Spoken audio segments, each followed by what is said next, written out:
we're back. It's the Scuff's world, and we're just living in it. It's okay.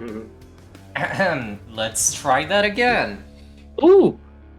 Hello, welcome, good evening. Welcome back to the 4th session of our Werewolf game, Shadows Over Kempten. On today's episode, Matters of Spirit. Had a little bit of a break last week. We all needed it, but pretty slightly better now. Even though life is clearly still trying to sabotage us. Or the Weaver is, and this game is not even about the Weaver. Maybe it's why it's making itself known. It wants attention. How dare I not make the Weaver the villain of this, for once. To recapitulate, since it's been a minute, last session, our dear pack continued their trek through the mountain, and spiritual stuff began to happen. The effects of the Rite of Passage clearly showing, with spirits showing up to test their resolve, their skills, their ability as Guru. And just as a blizzard was about to hit, they holed up in a dark, dingy cave after appeasing an elk spirit. And dear Torsten made a very nice little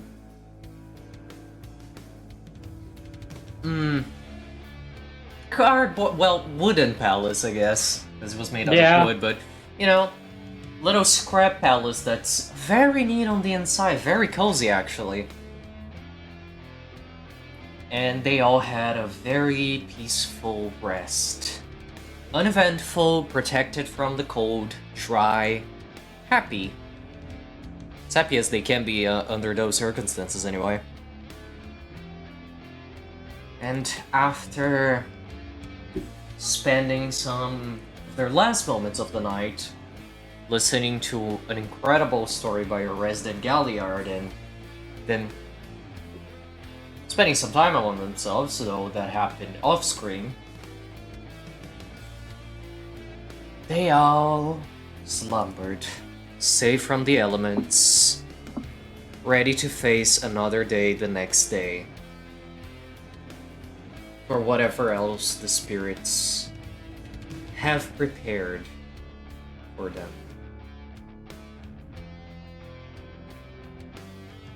Skip time ahead.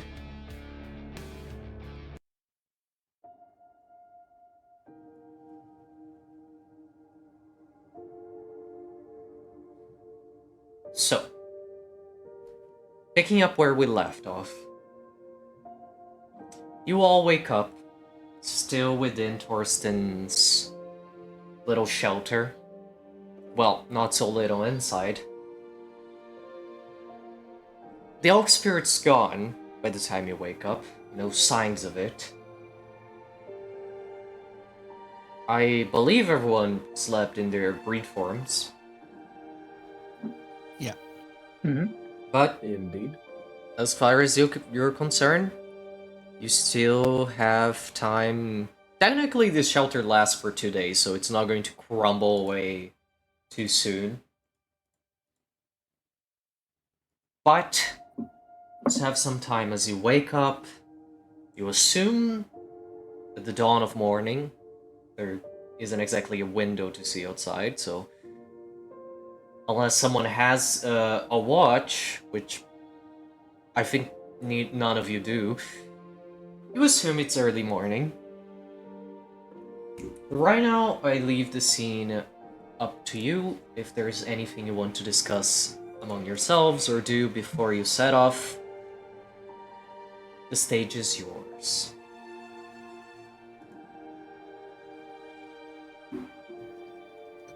I'm gonna say that Jakob starts the day by making a big stretch and telling everyone, "Good morning, sunshines." Ooh, big stretch. Big boy's got to do the big stretch.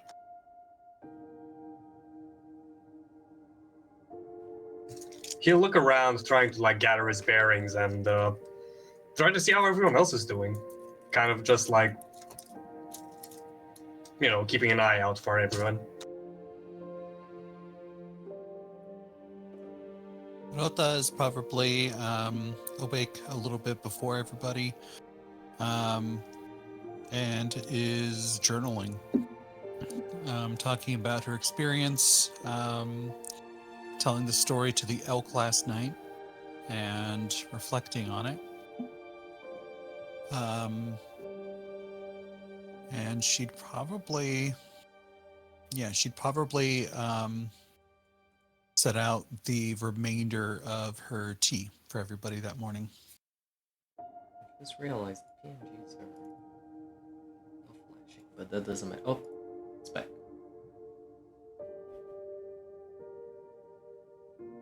Alexander is probably, or almost certainly, the last to wake up. He's a very heavy sleeper, and yeah, heavy and loud. Most likely, I would be the two most defining characteristics of his sleep. But eventually, groggily, he will join the rest of the group in sort of bleary-eyed acceptance of waking world. EP. Yeah, I think Thorsten is just infinitely more comfortable here than he has been in the woods so far. Also keeping an eye on the others, especially, it isn't here, but Klaus and how it is doing, just with the situation that apparently was very uncomfortable with them. Just for my curiosity, is Zerofa in a more humanoid form while journaling? How's that look? How's the situation? Are you actually writing in a journal? So she'd be in her breed form, so her big Kranos form, and she would be using, she would be effectively dipping her claw tips in ink and using her claw tips as a stylus to write directly on the paper, like being extremely careful with how she's using them. This is very actually crafty. It's not the easiest task, but you had practice. You had a lifetime of practice. Yeah, she's been living with her claws since she was an infant, so and sitting there with this journal, the journal's probably as big as like 4 digits on her hand, so it's a very small book that she's just holding very carefully and writing in.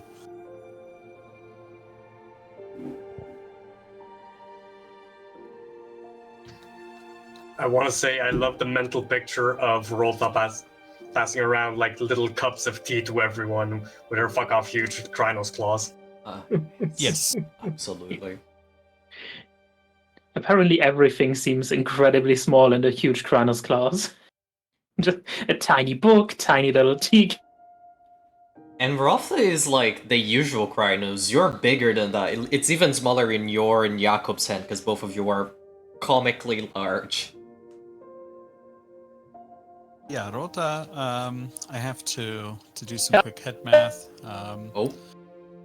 Krynos form, your height increases by half. And I believe I made her 5'7".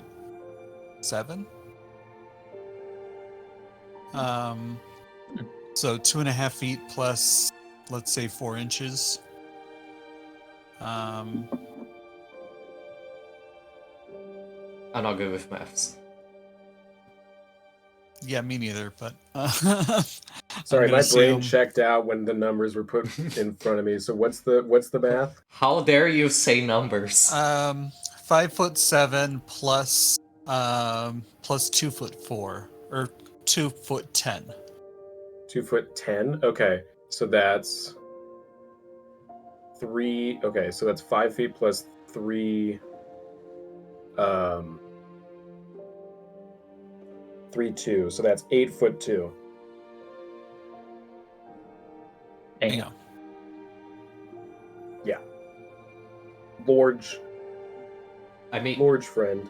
considering the huge mirror describes you're like around 7 feet tall in Hamid, like you're just a foot taller in Krynos than Torsten and Jakob. I'm just saying this to paint a picture. Like this merit is kind of funny if you think about it. We're just a large squad. Very large squad. Mm-hmm. We're all very big, and then we have a relatively small dog named Klaus. Yeah. And like one of you is a literal bear, so Yeah. Yeah. I'm actually gonna have Jakob move up to Rotha if that's cool with you, Mundus.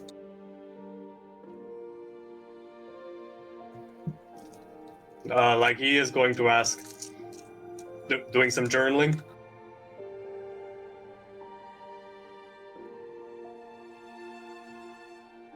Sorry. Yeah, Rota, she nods, and I wouldn't say she exactly smiles, but her tail shifts so that's wrapping around herself on the opposite side that Jakob is approaching. Making sit in room. And she says, a big part of Gru isn't just being out and fighting things, but it's also a matter of talking about it. I am going to likely have to be the one speaking for all of us once this is done, and I have to be ready to tell our tale in a compelling and interesting way. as you say this, Rotha, something tingles inside you. You can't quite pinpoint what that feeling is, but almost as if you foreshadowed yourself, but you're not sure how exactly. It's a foreboding that hits suddenly. The air Oh. does feel a little different now that all of you think about it. Oh.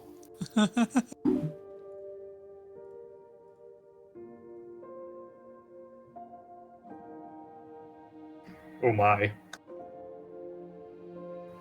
Who knows? For his, it is a mystery. Who's For to his say? part, oh. Oh no, go ahead.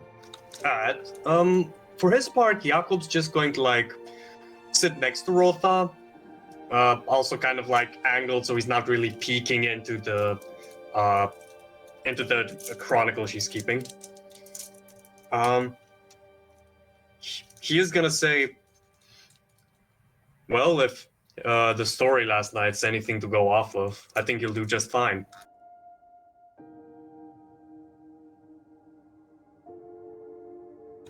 Though that did go really dark really fast.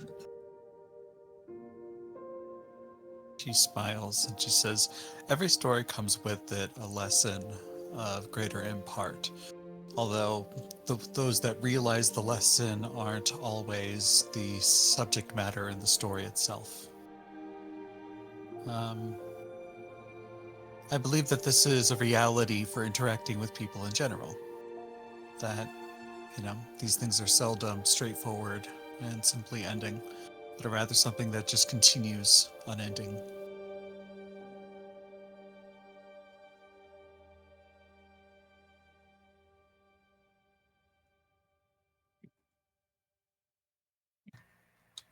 He's gonna do a bit of like nodding, trying to like also wrap his head around that.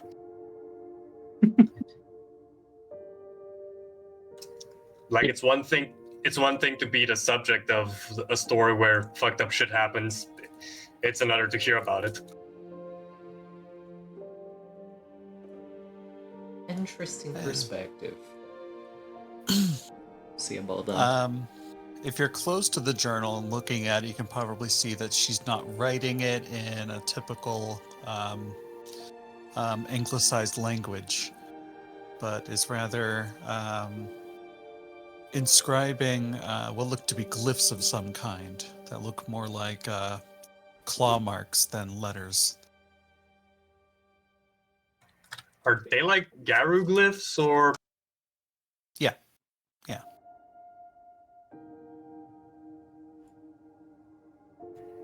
ST, would Jakob be like able to like read those?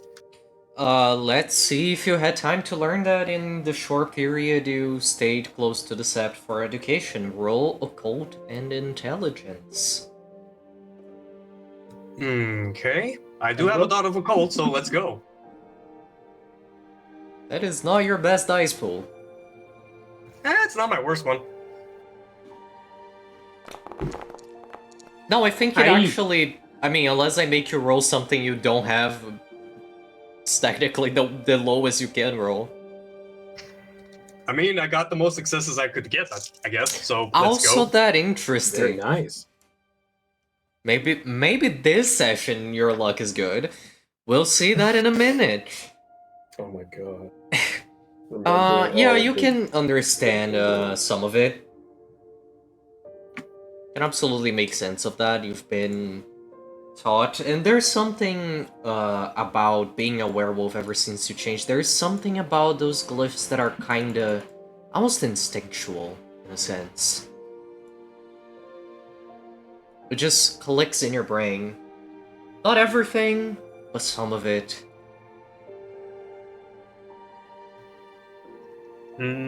Jakob's going to, like, after passing a side glance on the journal, just catching a glimmer of recognition from the glyphs inside, he's gonna look up and ask, do you think the next time we can set up camp, you can show me some of these glyphs? I learned some of them back in camp, but I have the feeling I've got a hell of a lot more to learn. She nods, and closing the book and tucking it in her pouch, she kneels beside you, and in the dirt draws a single line. It goes from left to right in a gentle long arc.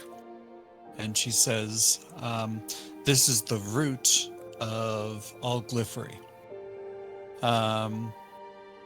Things first and foremost happen either in the physical, tangible Gaian realm, or she does that same arc, this time upside down, and says, or it happens in the spiritual. The orientation matters. And more so than the claw tips, we are part spirit. The spirits speak and act through our claws. And so writing a language using them imparts them with more knowledge than just the forms that you're seeing here. And can only really be fully understood and read by a guru that touches them.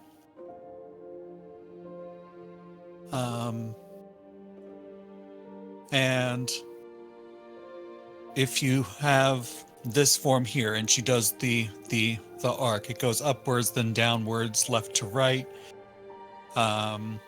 It's deep and wide on the left side, and it's narrow and fine on the right.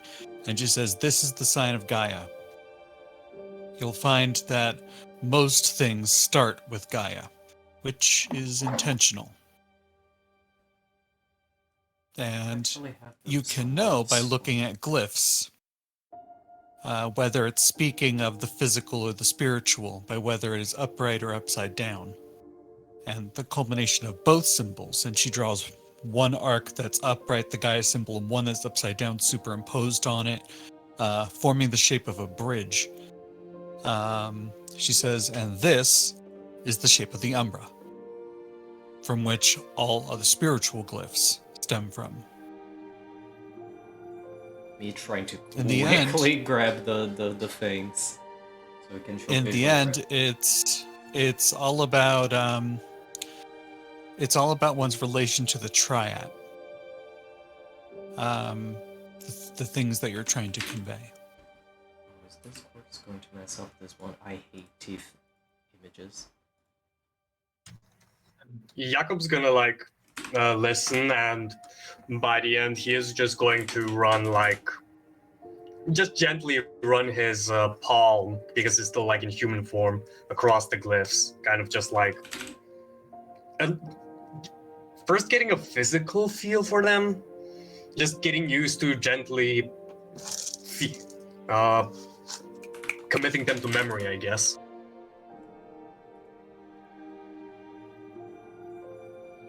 Sending you you an example in voice chat.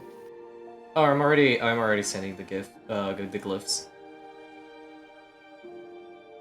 Oh, good. Yeah. I will show them on stream, don't worry. Just selecting them to make my life easier. So, Valid of you.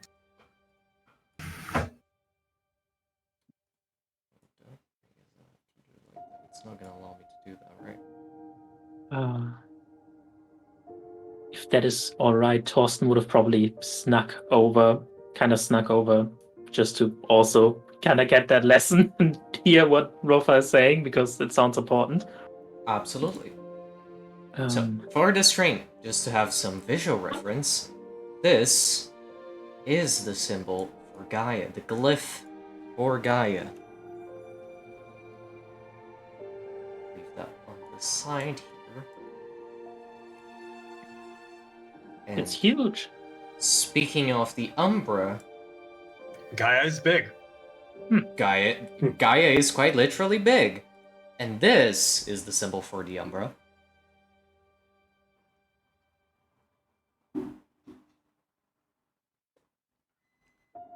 Some of you watching may also notice the players, besides their information and PNGs, also have glyphs.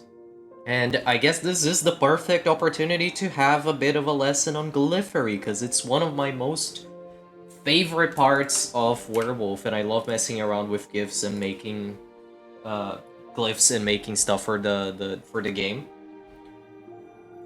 We'll definitely work on a pack glyph after we decide on a name for the pack after the Rite of Passage. But anyway, since we're on the topic of glyphs, let's also mention the ones on screen, and I guess we can assume Rotha would also explain that to the pack. We have their auspices and breed glyphs listed. Torsten and Jakob, both the bottommost one is the glyph for Hamid. What is happening with Foundry? Lost connection for us. The stream one is wonky. The Wither is really trying today. And both Alexander and Klaus have the glyph for Lupus. I use Lupus for Alexander as well because the Gruul don't have their own list of glyphs. For some reason, they only made their own the Bastes version of glyphs. Yeah.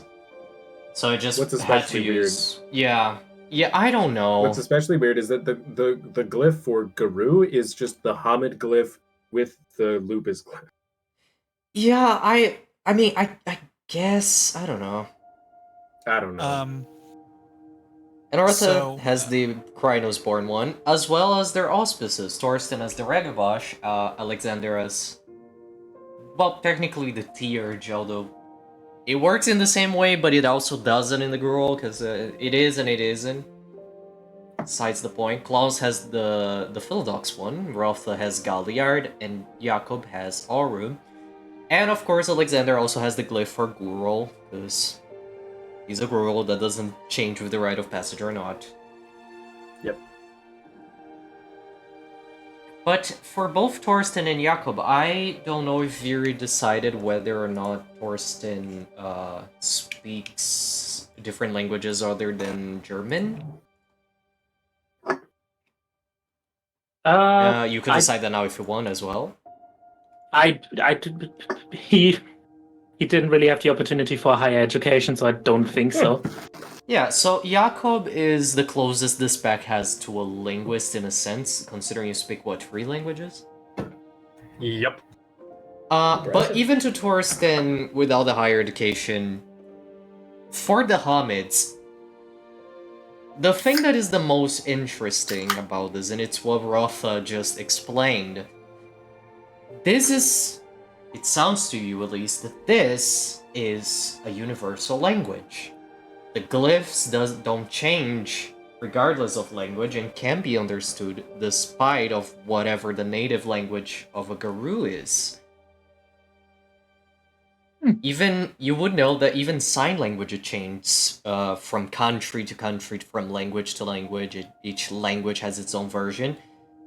But Garou Glyphery, apparently, somehow, and probably for the spirit connection you would assume with the little understanding you two have so far, seems to work off that spiritual side that gives you this instinctual understanding. It doesn't depend on specific grammatical rules, but instinct. Just how wolf language incorporates mostly sense and body language,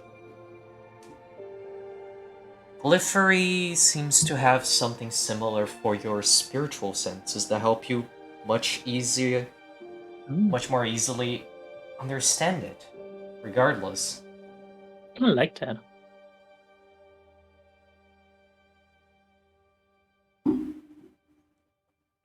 But sorry for the quick, well, not so quick interjection. Class is over. My Oh, no, it was class, cool. at Thank least. you. We all did the learning together. Yeah. And like I said, I want to use this Chronicle as an opportunity to also teach people watching, besides the players with less experience, also teach people watching that might be getting introduced to Werewolf for the first time ever through this game, which I know is the fact for at least 2 of my friends. So it's good to have some lessons along the way. Yeah, we talked about that. I have to ask more questions, and when I'm confused, I can't just accept the fact that things are the way they are. No, but it's fine. I understand. Yeah. I understand where you're coming from. I have the same struggle. We'll work that out bit by bit. No worries. I will just think about Goal, who also doesn't know the shit in this in chat, probably as confused as me. But yeah, Thorsten would kind of just interject a question he kind of carried with him since Rota started talking about this. Asking, did you like the like stories and writing before they told you what moon you were born under, or did that come after?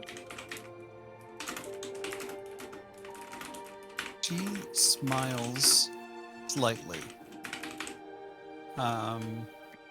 Like I wouldn't exactly call it beaming, but the corners of her lips are kind of curled upward. And she says,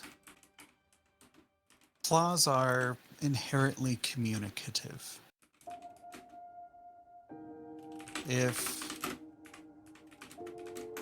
you were to say, claw somebody's face and rip it off, I think that that's sending a pretty clear message. But likewise, the things that we touch with our claws carry with them intention, and it's the intention that matters.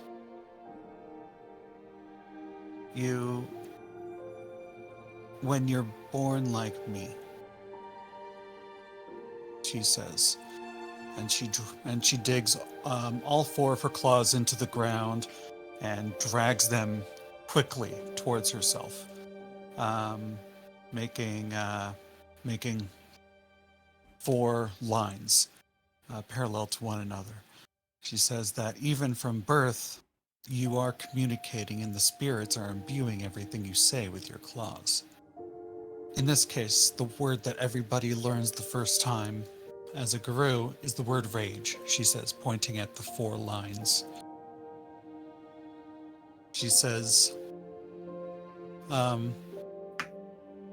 even as a baby reaching out for their mother, rage touches the surface of everything I come into contact with. Because what child Garou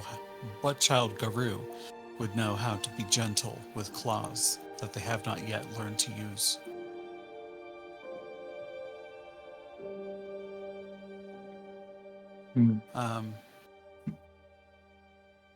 She says, as you get older, the way you communicate with your claws change. The way you use them is something that, when you're born like me, you have to learn to be gentle and careful and intentional. Otherwise, you'll just put the word rage on everything you touch, she says. She kind of like does a bit of a sideways nod at the scars on her own face, and she says, it is hardly rare for somebody like me to be able to write with claws and express themselves in glyphery, but you know, when you have no choice in the matter of what form you take, you never touch anything with your claws that you don't intend or aren't prepared in some way to destroy. That includes the ideas that we're trying to convey as well. Alex, all of this conversation has caught your attention because you have a very... and I'm going to sneeze, so no, it's gonna pass, it's not gonna come out. Okay. I'm just gonna be very bothered for a second. Shit. Sorry. That hit. Alex, you have something that exemplifies all the roughly saying in a more tangible way. Two things, actually.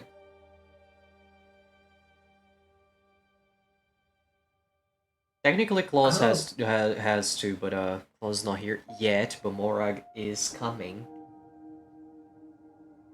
But you do have two things that have been marked with intention by Klaus and Spirit. Gifts from your mentor to you.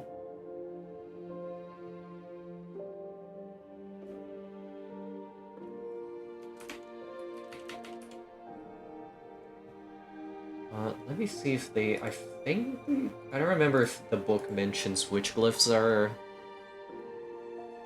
both of those, but no hopefully... idea. I'm checking, doesn't matter. But if you want to show them off... Oh,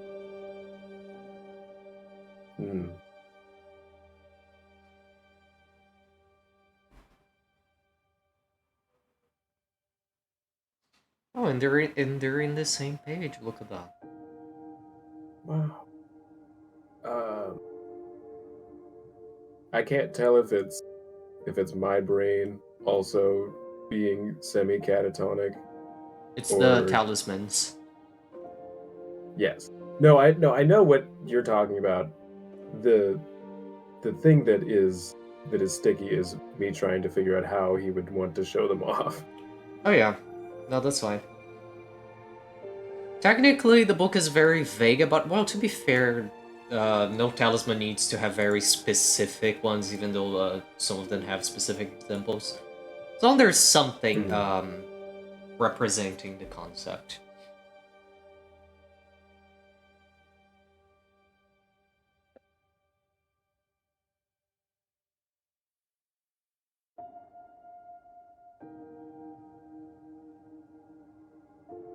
But you know that those items you possess are special, and the bangle around your wrist has glyphs honoring Luna carved into them.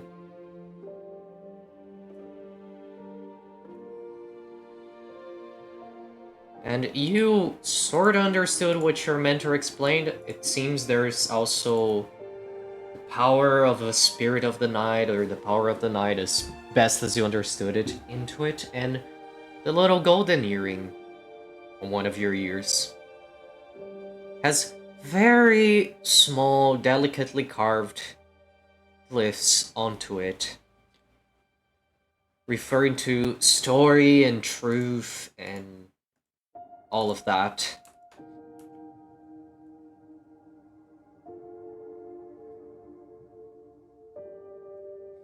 I don't remember what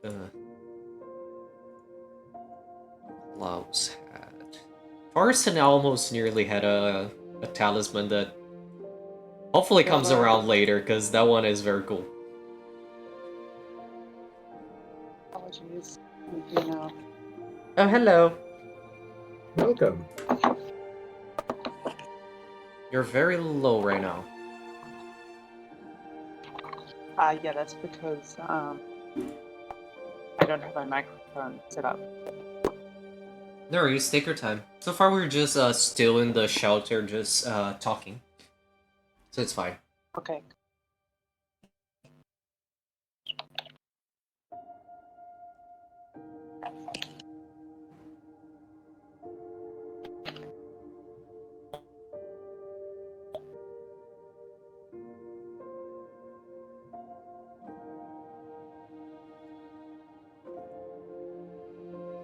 Still, the stage is still y'all's.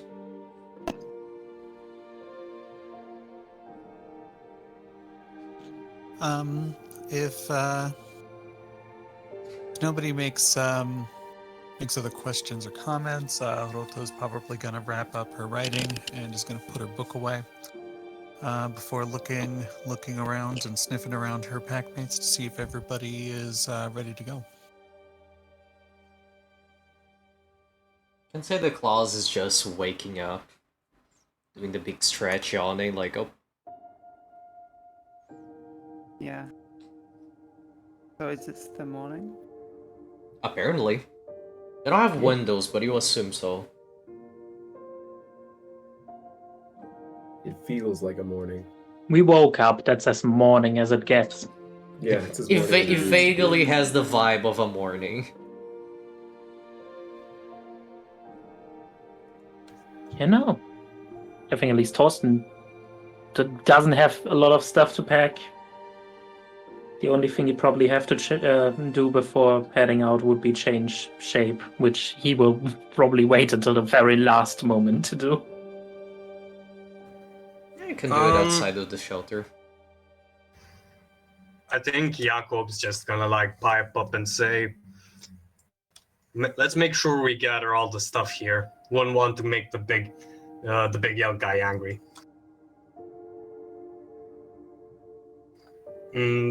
He's also just gonna like look at everyone and say, if that's okay with you, I can take a quick look outside, see what the weather situation's like.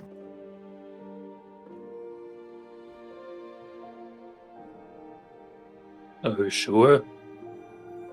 Maybe it's like really bad, and then we should probably stay here and not pack up all our stuff. Jakob just kind of shrugs and says, you know, shit happens. And with that very elegant way of putting it, he will shift into Lupus and venture outside the shelter. Good.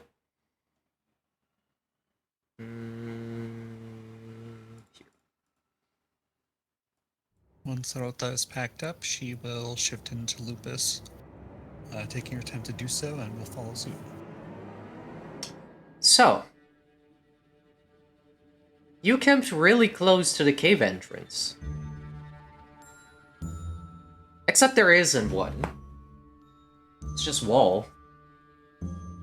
The other side is just going deep into the depths of the cave.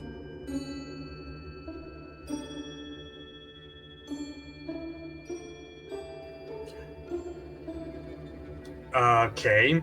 Jakob's just going to start looking and sniffing around, trying to see if anything else changed, or this just like, if they're in a completely different cave now for some reason. Roll Primal Urge and Wits. Will do, boss. Quick question. My Lupus form says something about Wits difficulty -2. Does that It's play into automatic, anything? I think. Alright. Yeah, I have to think less. That's always nice. Oh, bless. Wahoo! I need that. That would fix me. We all need that. 3 successes. Good. Something is definitely wrong. It's the same cave, but it's different somehow. The air is not the same. It smells moist. It smells very earthly and rocky, but there's something else you don't quite have the words to describe. It's completely new to you. It's just... I guess what your brain would get the closest to is when it's that effect of seeing your face reflected, but it's reflected, like, quote-unquote right, but it's wrong to our brain because we're not used to see our face that way. Like, you recognize it, you know what it is, but it just gives you that uncanny feeling. you're not entirely sure you're in the physical world. You don't know how you got here. Or maybe this is some sort of liminal space between the two. You have no clue. Okay. It's definitely also not a cave-in. Like, when I say there's no entrance, it's literally just a wall. Yeah, like it's not like rocks fall, everyone didn't die. It's just wall. It's as if the entrance never even existed. Mundus, you said that Rotha came outside as well, right? Yeah. She'll be coming outside and is gonna be given a general curious sniff around to see if there's anything new in the immediate vicinity.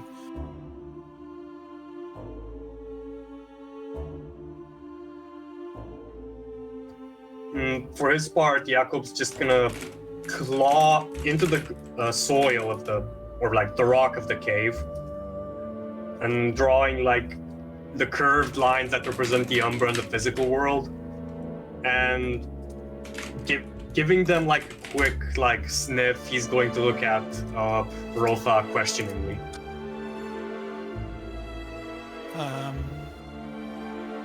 She's gonna her couriers at this and watch them make that drawing, and she'll nod in a not wolfish way, and she will look sideways. It doesn't shift. Something is keeping you here.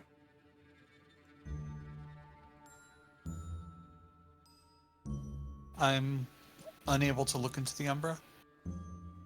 You are in the Umbra, or it seems like it.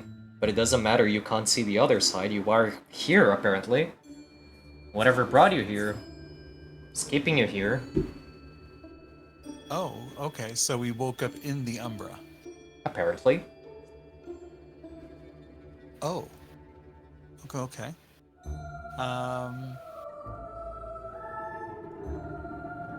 Dota's gonna look like confused for a moment, and then she's gonna look around herself and do a quick spin in place, and is going to say, at some point during the night, we have all parted the veil. we have all parted the veil and come over to the Umbra. We're already here. It feels different. Something about it's just not quite right.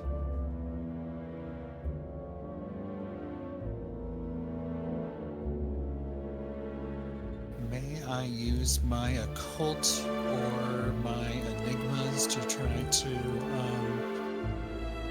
kind of feel out what's changed? I'd say occult and intelligence. Okay.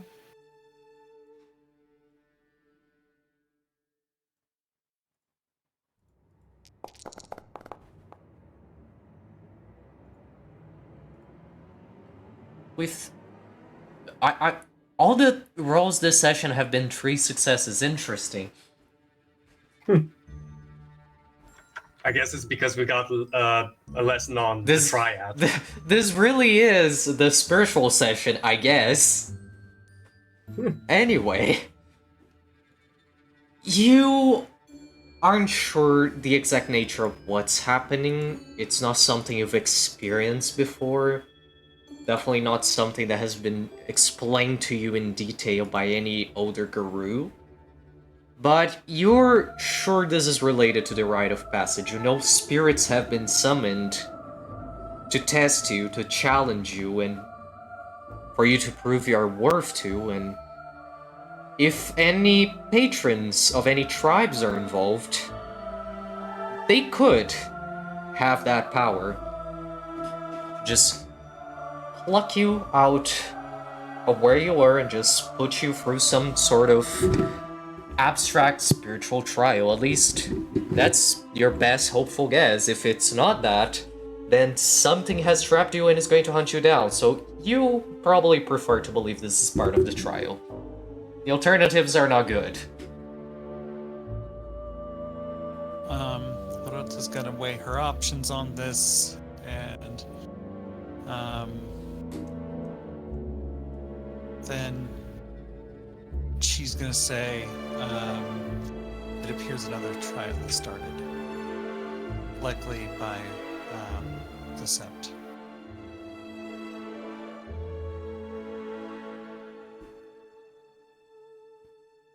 See, that's the problem with spirits. They just don't see things in the same way we do. Their way of doing things can often be incredibly jarring to those accustomed to the world of flesh. In any case, it doesn't seem like the cat is messing with the microphone. In any case, it doesn't seem like you're getting out of here. You can't step sideways, you can't peek through. Something is keeping you here, so the only way is forward.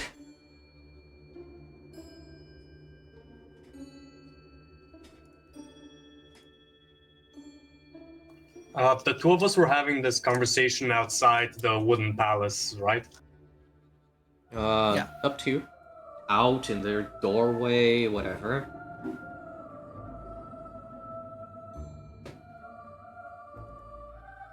I'm just asking because Jakob's next thought is like, we should probably let the others know. So he's just going to like snoop back inside and bark out an "Oi!" Hey. And Lorota will join him.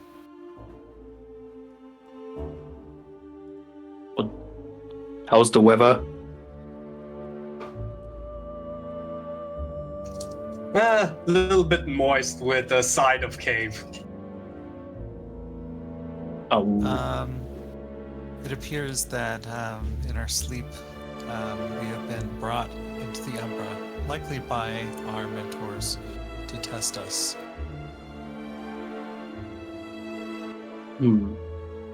Oh. Huh.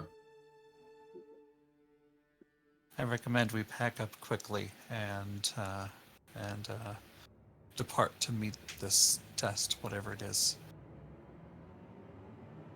Probably not a bad plan.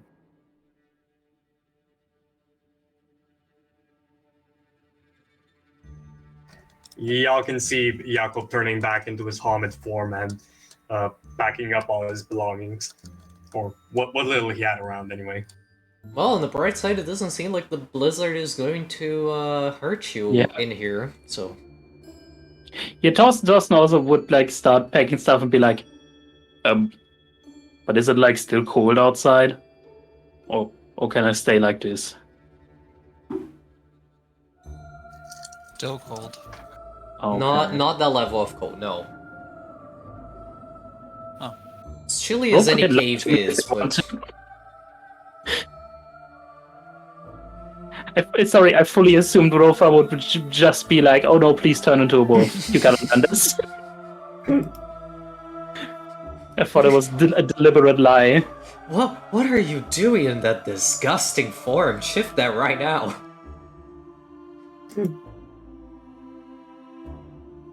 Is that bad to be in the Umbra? Like in general?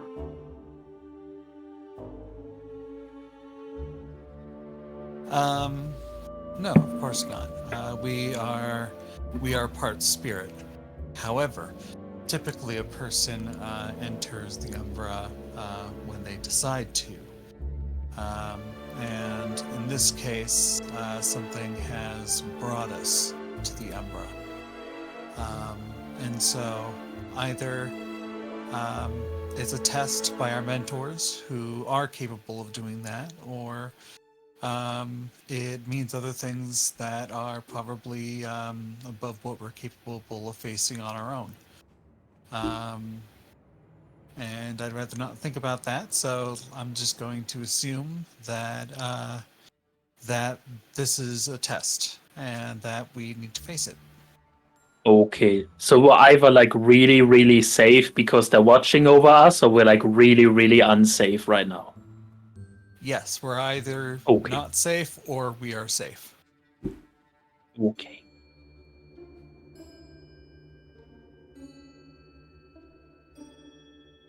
Yeah, but I'd shift to Crinus and still pick up the baseball bat.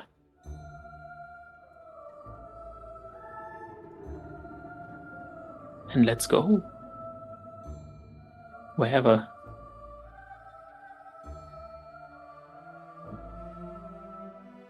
So you all pack up and venture into the depths of the cave?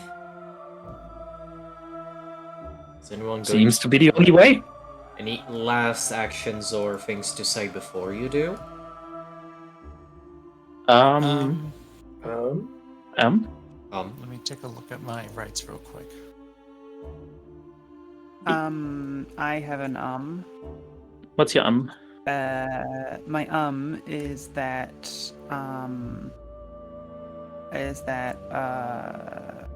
Klaus seldom sleeps,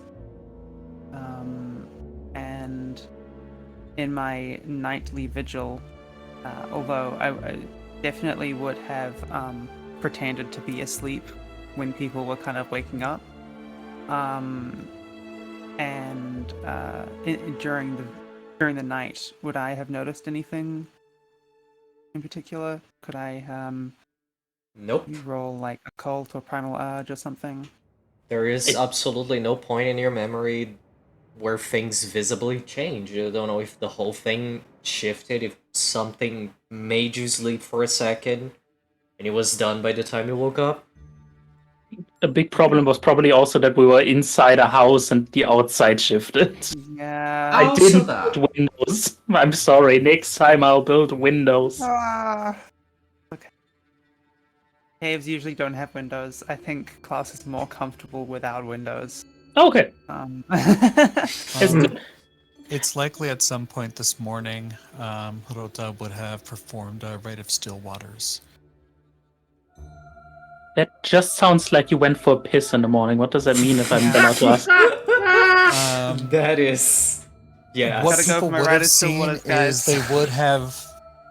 what they would have seen was just Rota going through her usual morning things or her usual things, but as she's doing it, she is seated with like one of her teacups and it has a little bit of water in it, and she's soaking her finger in the water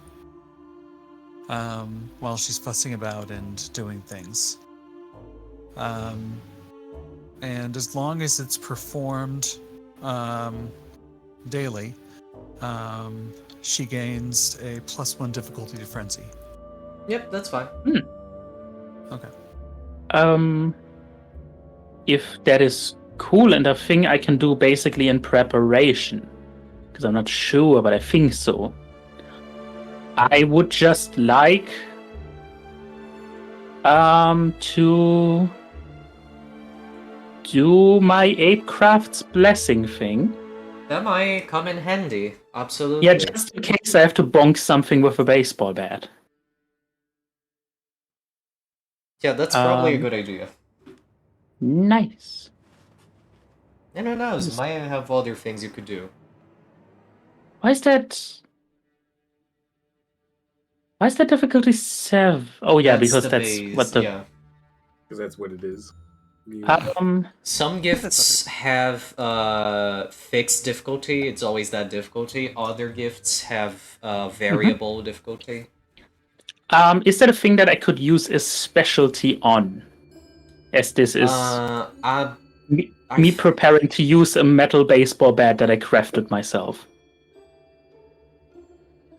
Metalworking enters when you're crafting the thing, not after the fact. Shrewd, Is that a shrewd action? I'm gonna bonk you with a baseball bat. I still, as a non-native You're English speaker. anticipating it. Shrewd. Shrewd. You know what? Sure. Nice. I'll take it. Da-da-da-da-da. Nice. Well. Okay. Ah. I don't need to fight for my dice this much. I have good dice in the stuff I wanna do. I forget. Holy shit. That 6. Wow. Damn. I'm like, That's gonna be some good ready. work. If you attack someone, it's going to be absolutely incredible unless you get a botch, because that's going to be difficult fucking 1. Oh, it reduces it by 1 per success? It does. Mhm. Oh, okay, cool. Yeah, next bonk is gonna be incredible. My guys, we have won the bonk. If it comes to that, it's wow. You are That going is to the be so one good roll at to baseball. hold that many successes. God damn. This is amazing. It's like the episode of SpongeBob where Squidward gets more beautiful the more injured he gets. Yeah. Ah, I mean, that's Guru, actually. it kind of is. But then we huge people have a fucking even more advantages. We can get 1 step more beautiful. Because we have made points, True. I think. True. You do. You have an extra thing. But also, Guru actually values scars. Getting a battle scar gives you a lot of glory. Hell yeah. I love how there's this one character in Coral Island that every single friend of mine saw me obsess over for an entire week when I was playing that for the month. Mark. And he actually has scars, and when you have like high affection, you can actually be like, oh, what happened? And at first he's like, oh, why are you asking? Like, oh, I just think it looks good on you. He, like, there's that flirt back and forth. It's like, yeah, his scars are hot, that's why I got fucking destroyed. Yeah. Yeah, his scars are hot, that's why I got, like, hit by a lawnmower. That's fine, don't worry about that. It's the same thing as like engravings provide no tactical value to a firearm, but they look badass. Like Unless you're Guru, because then engravings can be glyphs and turned into a talisman. true. Also, there are talisman scars, which is to me one of the coolest sort of talisman. But we digress. So, y'all ready? Ready as we'll ever be. Oh, As ready as you'll be. You set off into the depths of the cave. It's the best you can do. It's gonna get dark. It's gonna get pretty dark. Am I able to actually? I'm gonna face this as a wolf. Hopefully that'll Alexander. give me the Oh, sorry. that'll give me what I need to continue on using my senses. Yeah, absolutely. Alexander already can't see. Basically, Legally he's blind. He's very poorly sighted, so he just continues on. Yeah, if any of you can make a makeshift torch, that wouldn't be too bad. You do have some firewood left. yeah, we have firewood. We probably, surely I have some like fabric scraps or something. Well, you did list you have a well, backpack full of random scraps, so actually you could. Rota can also straight up summon fire. Would that help? Oh, yeah, please. That at least helps with lighting the torch if you work together. I would say Torsten can make a survival and dexterity, fine, sure. Okay, I can live with And because of your thing, I think it reduced by -2. Let me check again. that. My thing? Because Because you did Apecraft -1 Blessing? actually, so it's difficulty 5 because back mentality. Because Rafa is going to light up the torch. Yay! Are we looking? That is nothing. Well, Oops. I fucked this up. I broke firewood. I'm so sorry. I'm too big. well, it's not a botch. So you don't manage to make like a torch that can just keep burning at the tip.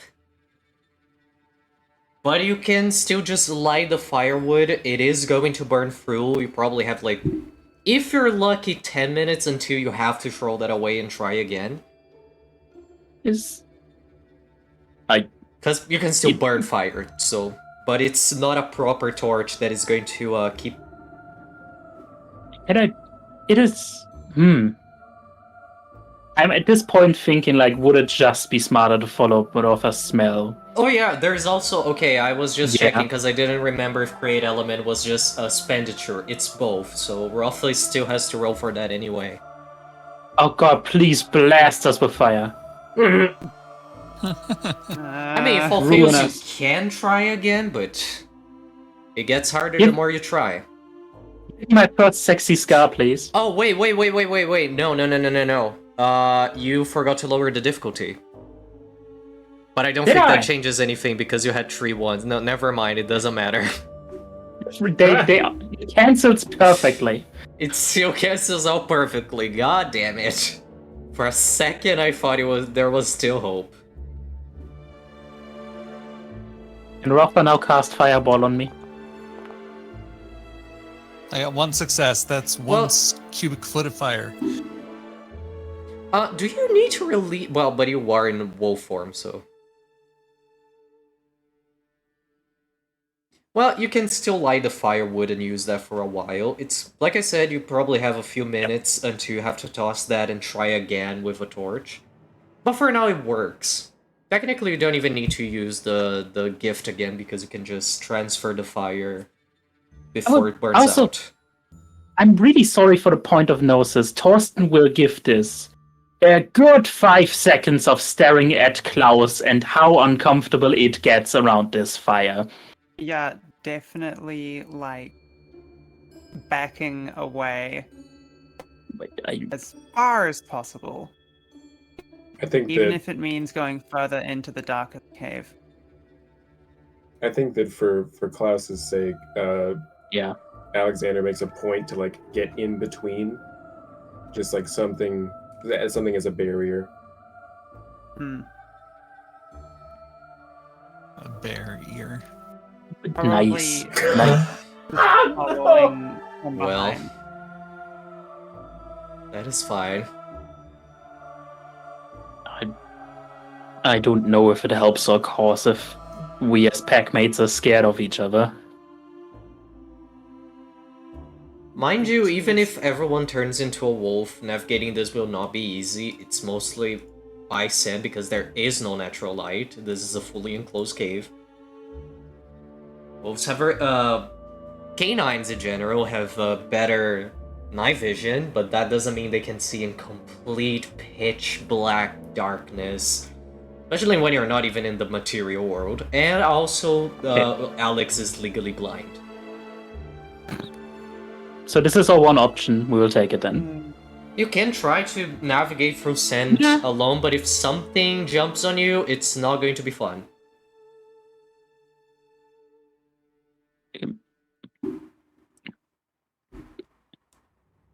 Klaus, I think we need this. Is this okay? I know how to handle fire. Yes, I imagine you do. Oh, I'm...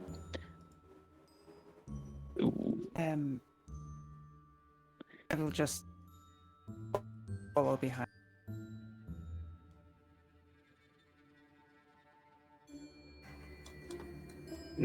Jakob will scoot over to Klaus like, any way I can help?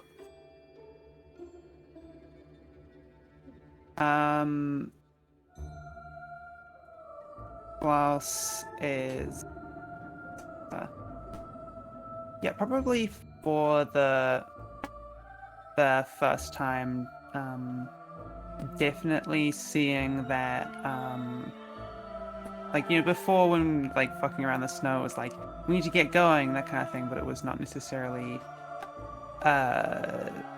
an show of real, like, anger or anything. It was just like, come on, guys, get going. But, when you do, Jakob, Klaus is going to, like, bare its teeth, ears back, growling, definite, like, immediate sign of, like, cornered animal. And it says, I do not need a minder. I am not a pup.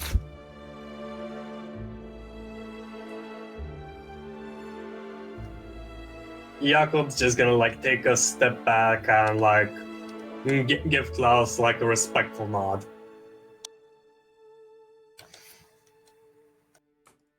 I will follow from behind. Now move.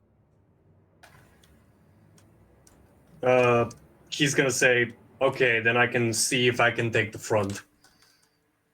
I would also go as far to the front as I can and just to be as far away from Klaus as possible with the fire.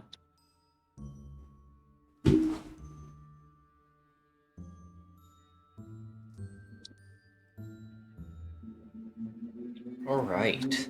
You follow into the depths of the cave.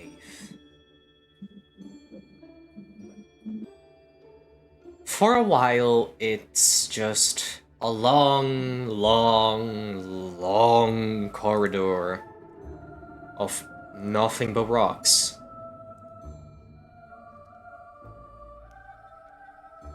You hear dripping sounds. Like I said, there's moisture everywhere.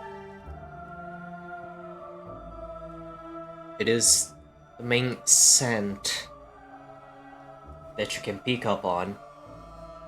And that slight tinge of petrichor as the moisture mixes in with the soil and the dirt.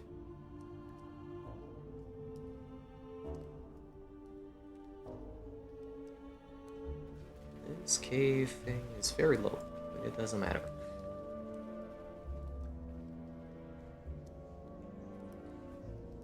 And for a while it's bleak. It's like you're just walking forever. And then you catch sight of something. First thing to change in the scenery is on the walls itself. It seems there are pictograms and glyphery over along the walls, painted in a reddish substance you can't quite identify from just looking at it at first glance. It's all very vague at first, but then you start to recognize a few things. You see the shapes of animals, man. You see glyphs painted over the walls.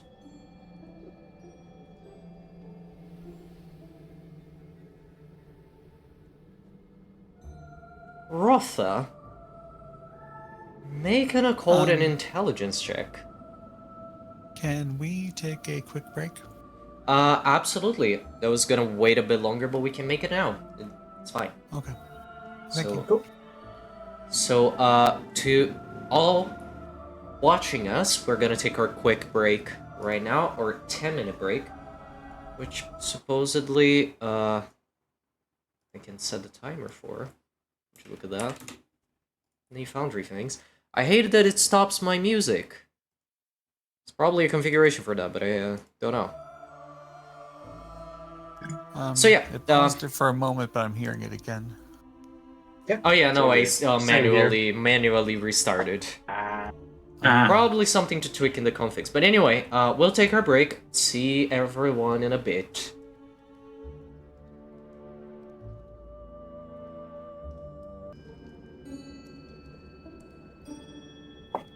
Welcome back. Here we are. Lower the music again. Adjust it. This is fine. Alright. So let's keep on moving. You continue on through the cave. I was saying there are a bunch of things depicted on the walls, almost as Paleolithic cave paintings. And Rotha or anyone really that has at least 3 dots in occult can roll occult and intelligence. To get I've got 2. Can I give a help? You can help. You can. Because he can't really see, but he can help. I mean, there's light. I can use that help. I'll say you just instead of both rolling, you can add a bonus die to your roll. Yeah, you get a bonus die on that.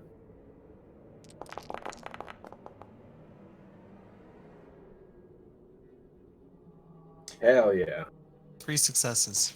Great. You know what this is. That's the whole history of everything. That's the tale of the Tellurian. It starts with the world at its primal state, Gaia creating the Triad. Also another great opportunity for a story lesson, so let's get into it. A bit summarized, of course, to not do too much on that, because there's a lot more storytelling coming in this session, don't worry about that. But to give a bit of an abridged version of what's painted on the walls, as it starts out at least. The primordial spirit of this earth, the great mother, Gaia, and our first children, according to some myth at least, the Triad, the Weaver, the creative chaos that breathes new things into existence. The Weaver, grandmother Spider, stabilizing things, giving them shape, purpose. And the Worm, the father of entropy, the one who ends things, so that new things can be born, or at least that's what it was supposed to be. But that's unfortunately where balance and peace ended for creation. Everything else marked by blood and destruction. The primal mythical stages of the world. The ancient lands only remembered now by the lizards, the reptiles, the children of dragon. Grandmother Spider becoming jealous of the wild's ability to create and frustrated at the worm's destruction of her things. I guess. Don't know if we're live again. Also, someone posted something on the shadow. I see the live button up in the corner, so that's a good sign. Oh, and now it's gone. I restarted. I don't know. Are we back? Are we live again? We are live. Looks like we lost all our viewers. Yeah. It's... No, God! Please, no! Oh no.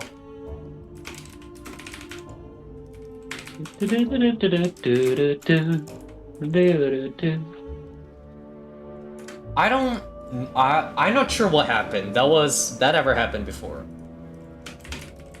They always I say mean, that. I can still see us having viewers, so I don't know. Yeah, I see we have 6. Yeah, no, it's just the Twitch happens counter to bugging. everyone. There's no need to be embarrassed. Yeah, no, I don't know what was that, cause like, usually when my computer freezes, it just stops, everything just stops, and then I have to restart it. What happened was, I continued talking, and then everything froze, but I didn't realize it, and I continued talking, and that's when Ralph interjected, because I guess it just went silent for you. And I kept talking, and y'all kept talking over me, I was like, wait. Because I noticed the PNGs froze, and I was going on a rant about the PNGs freezing and me making a joke about the You Weaver. guys are being really mean. But then I talking over realized me. that people were just not reacting to what I say and talking about related things. I was like, wait. And I was clicking things. Wait and a minute. Things were not happening in my computer, but I was still hearing everything. And I was just confused, like what is happening? And then blue screen. Anyway, the uploading this to YouTube is going to be fun. I believe in God you. damn it. In No. your struggle. I'll figure that out later. I want to edit the parts together, but I'll probably have to. The Spirit World Wi-Fi ain't so great. Yeah. That's what I get for talking shit about the Weaver. Big Okay, facts. guys, I'm gonna take one for the team and go Glasswalker. You think daylight savings is a function of the Weaver? Oh yeah, and that too. That Well, bitch. They really is That bitch. They really is an odd day. Anyway.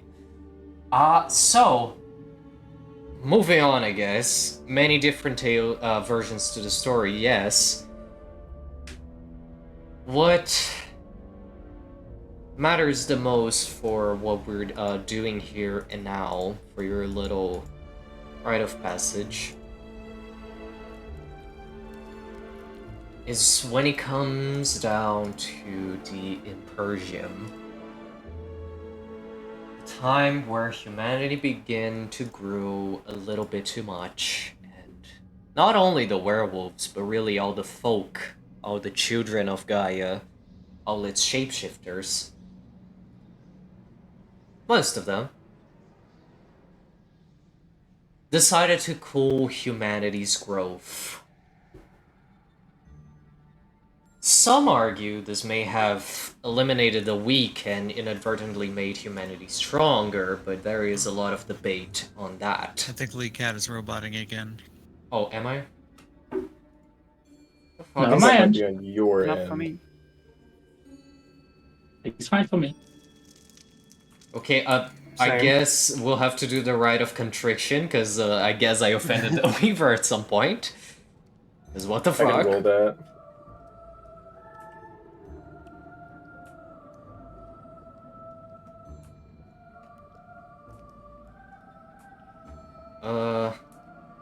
Are you hearing me fine? Yes. Yes. Yeah, I guess Mhm. it's on Mundus's end. Everyone is Oh. yeah. Oh, Damn! no. It's just Damn, Weaver is She mad. does not want. guys, I'll have to Any of rewrite it. this entire game's plot because she wants to be the villain, I guess. She is the villain. She has decided to be the villain here. It's like She's what the do real what do you villain here. mean I'm not the menace this time? What do you mean you're not subverting the expectations? All right, I think I can hear y'all now. Hey! Hooray! Nice. We're just fighting to be able to finish this session. Oh dear. Oh dear. Anyway, anyhow, the thing that calls your attention the most to all of you is that there are a bunch of glyphs alongside the other drawings telling the story, but a lot of it is faded, like worn through time. Faded almost to an ineligible point. Except a few glyphs remain very clear to you. Down around the supposed time that tribes formed. And besides the glyph for the girl, those are glyphs you recognize, and Rotha would know. First one is the glyph for Gurul. There's a good chance Alex's mentor has also shown it to him. The other one makes you look at Thorsten. That is the glyph for the bone gnawers. Given you already seen a glimpse of Rat around the palace you left, that might be it. The next two glyphs I'm gonna skip for now, alongside the one after that, after the next one, because the next one makes you Sigland's house. It's similar to the glyph of Rage, but you know this one is for the Red Talons. I don't have the updated get glyph saved. I just realized I have to get that later. Didn't I? Maybe I saved that and forgot where, because I'm pretty sure I saved that. But anyway. Because for context for people watching, even though I'm not showing the glyphs, we are using a different version of the Get of Fenris glyph that you can find on the Cyber Record. There's two versions there, but that will come into play a little bit later. You recognize the glyph for the Red Talons, and last one, probably your parents have shown to you. Interesting to see this here, because this is not one of the original tribes. In fact, this one is recent. It's the glyph for the Hearthbound.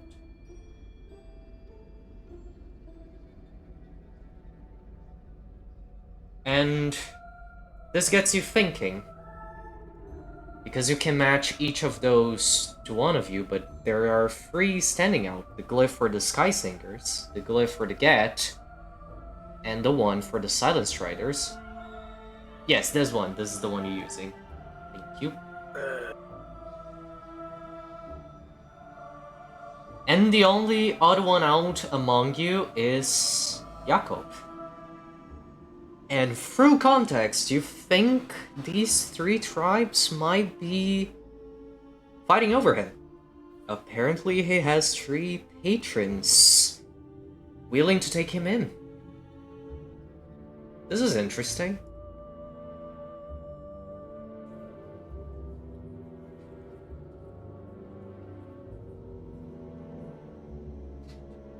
Another thing you notice is, while all the glyphs are very faded, even more so the ones that you suppose are meant to relate to Jakob, both the Bone Gnawer and the Red Talon glyphs are much, as well as the Gurul one, are much clearer than the rest.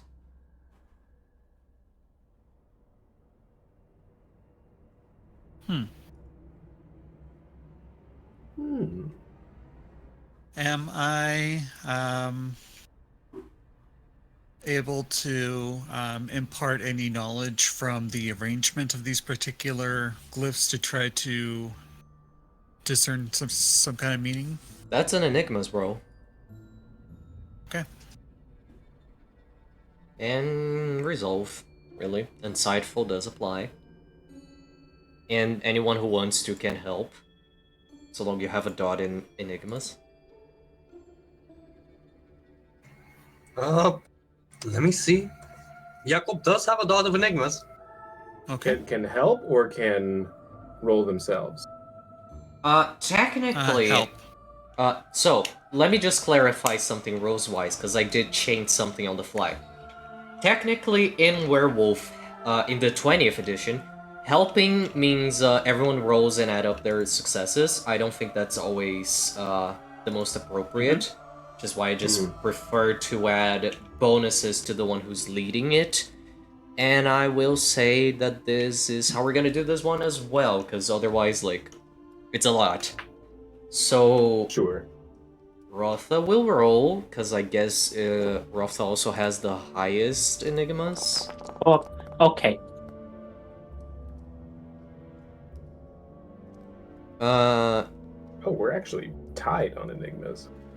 oh, well, we could have led, but still. The one leading adds a bonus die for each person helping. Regardless, 4 successes is enough. You think this represents your journey so far.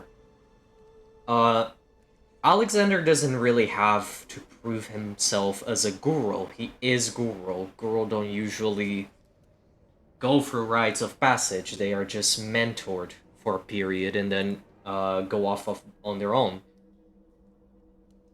But he is partaking in the rite, and the spirits are taking the opportunity to test his abilities overall. It seems Thorsten and Klaus have probably already appeased their patrons. They might have already been accepted. Just waiting for the rite to end for that to be officialized, but you can think of why Thorsten would have been accepted by Rat with what cardboard just happened there. Doesn't mean the tests are over for the two of them. But Klaus being accepted by Griffin is interesting.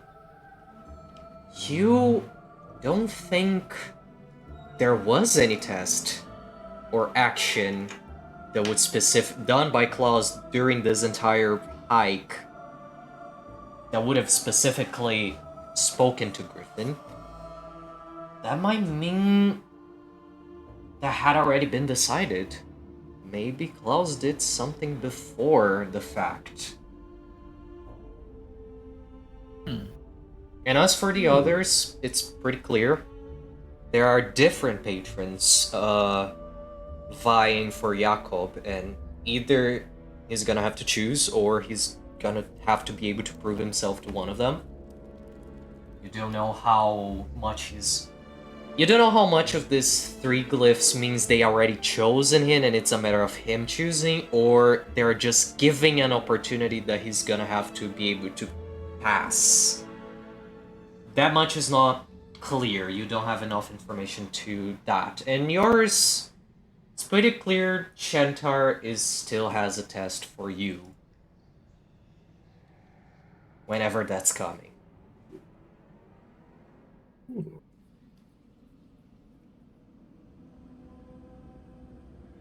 At least that's what you can assume.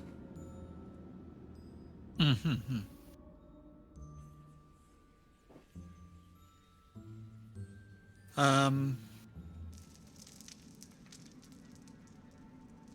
So I think that she's going to relay that information. And I think she's going to look to Alexander to kind of see what they or Klaus have to say on that.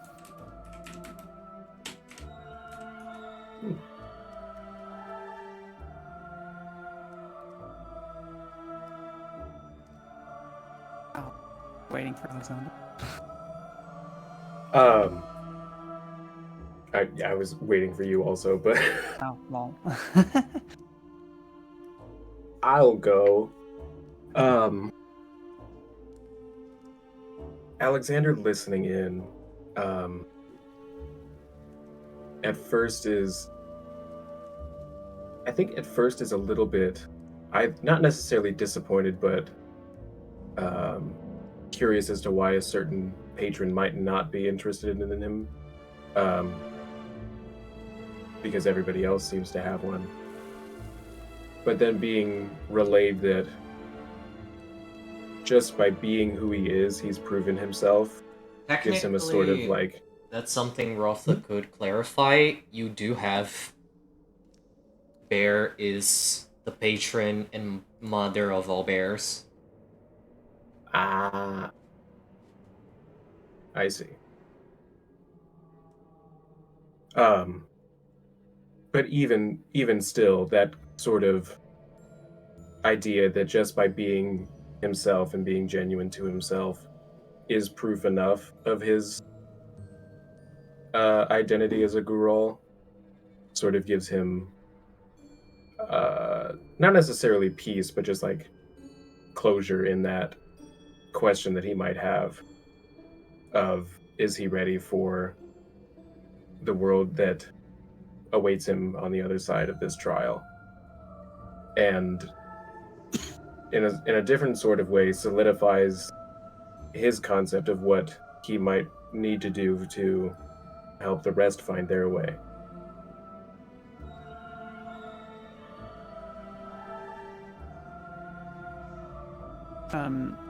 Upon hearing this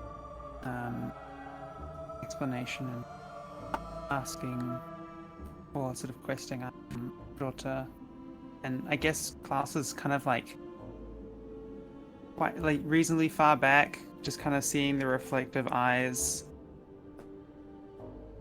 and their voice emerging in the darkness, saying, "Yes, I have already proven myself. Months ago, my first change.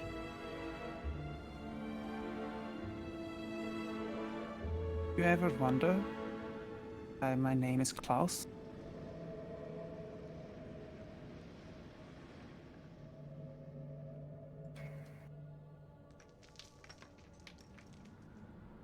Jakob just kind of shrugs and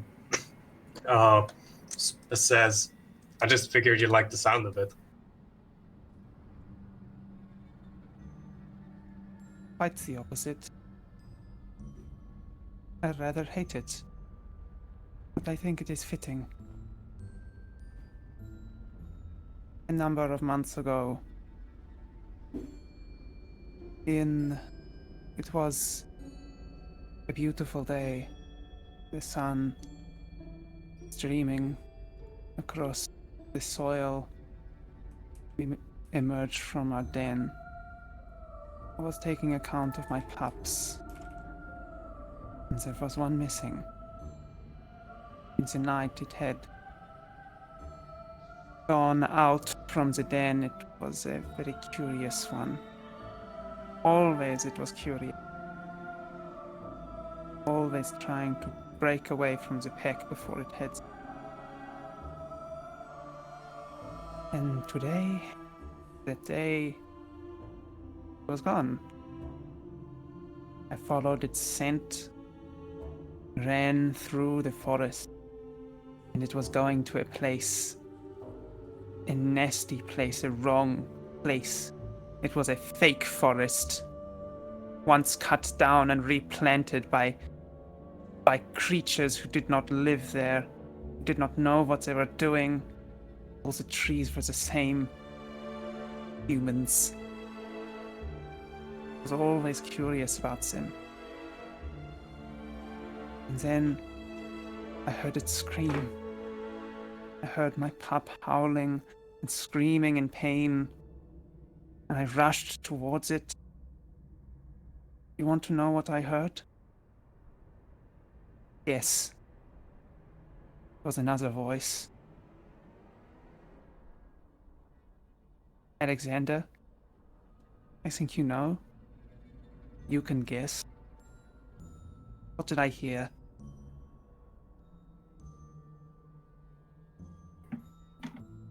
Alexander gives a sort of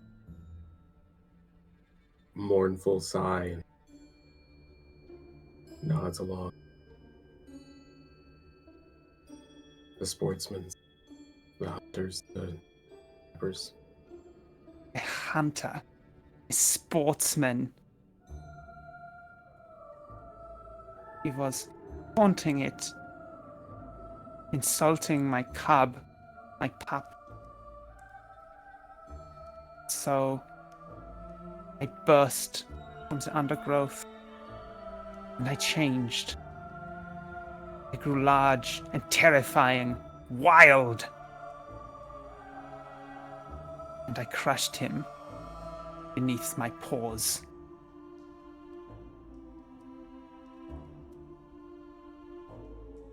Killed that man. And then later, When I learned how to read, I understood how to say the words I saw on the little pouch of leather that fell open on the ground. Klaus, his name was. You know, all those elders have names showing their great deeds. Names are a human thing. And so I decided that my name, my great deed, would be the name of the first man I killed. It does not surprise me that I have already proven myself, Griffin.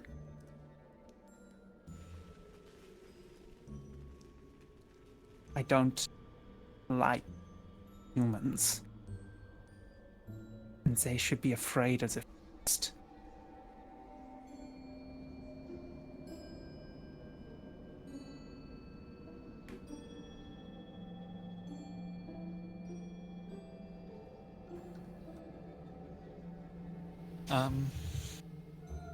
Rota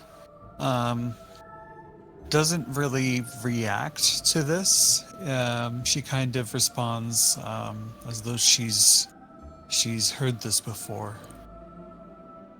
And she sits down beside Klaus and just nods slowly with him as he talks.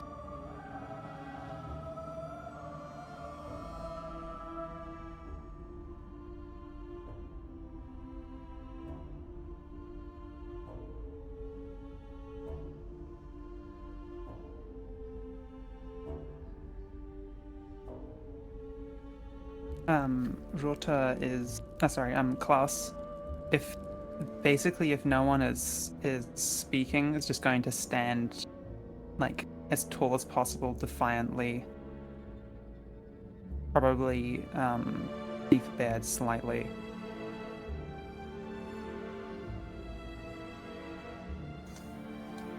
Jakob's just going to he's gonna have a mournful look as he hears Klaus's story, and he's gonna mutter, "Sounds like the bastard had it coming."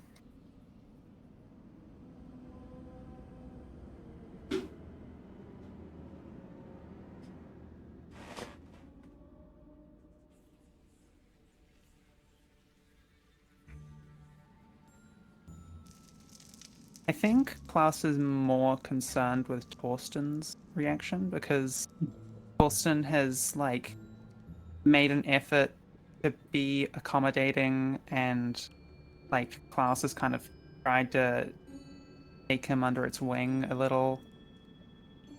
And so there's definitely that sort of insecurity around Torsten's reaction specifically, so looking directly at Boston is standing still kind of as far away as possible from more or less Klaus specifically, which in the beginning was more because of the fire and kind of changed, It is more comfortable for him right now. Mm. It's just basically looking anywhere but in the direction of the others, especially Klaus, just looking, averting his eyes, looking to the ground. Klaus. Lower their game. Be less confronting.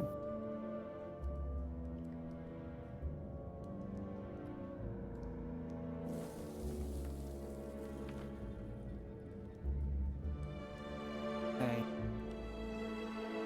Oh.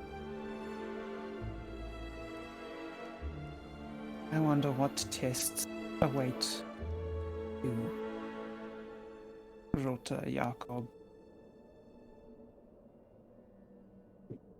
I only pray they are better for you. All my hopes.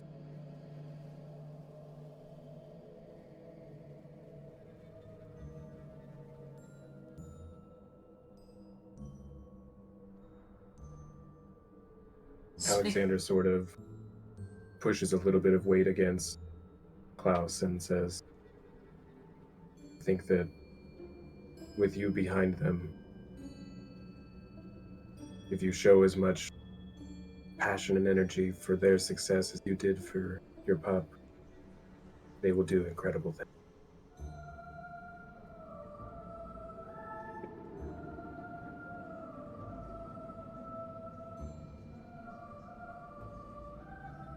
It's worth mentioning the trials are not over for the other three. That was specifically about Tribe. You're not clear on everything else. However, as this conversation goes on, there is a rumble that seems to echo through the cave. Almost as if it comes from within the walls. It makes the fire you've been keeping a safe distance away flicker, and that reminds you, Torsten, it's getting a bit hot near your hand. Probably should make a proper torch, because that thing is about to become unusable.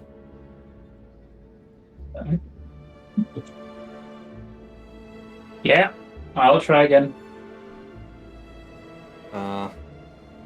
This time the difficulty is 6, because It's not getting easier. Yep. As long as it doesn't have to be another point of no suspense. Oh no, you don't need to spend it. It was for Yeah, for the fight. That's why I mean, like, I don't want to let this die and have. Oh yeah, absolutely. Is person even correct in this context? Who knows? What defines personhood? Yeah. This is better. Okay, you made one hell of a torch. You absolutely did a torch. Hey! I am fully focused on this task. I'm basically not interacting with anything else that's happening here. I Because don't really think about anything else. Focus on the task. yeah, make the torch, make the torch, make the torch. I'm so busy over here. I can't even interact with what's happening over there. Ooh. Isn't escapism so useful? Isn't it so convenient? It's great. I don't have to confront any of that.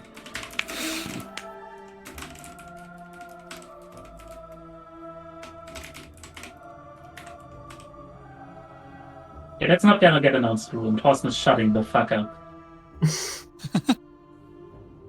Tricky. Whatever there is. All I'm going to say as a storyteller is not everything is as it seems. Anyhow, I assume you will continue on.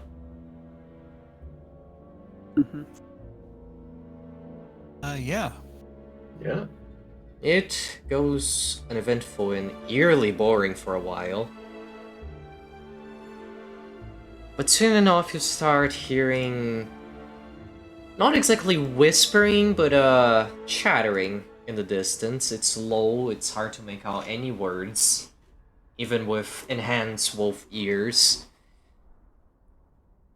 But you're approaching it.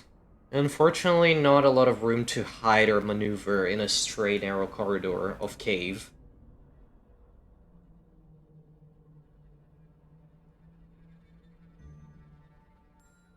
But still, are you just going to go straight into it? Are you planning something just in case?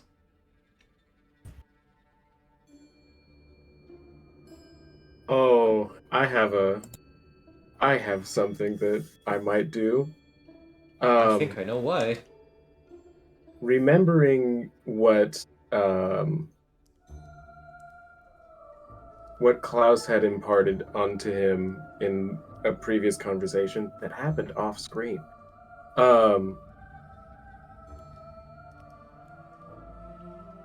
Alexander is going to do his best to both make themselves known to whoever is here and also make it known that they know whoever else is here is here. Using, let me find the thing. the little girl gift, Voice of Woe. Interesting. Bellowing out equal parts greeting and invitation into whatever is before them in this cave. Absolutely, you can roll that. The player spends a point of Gnosis and rolls Charisma and Primal Urge.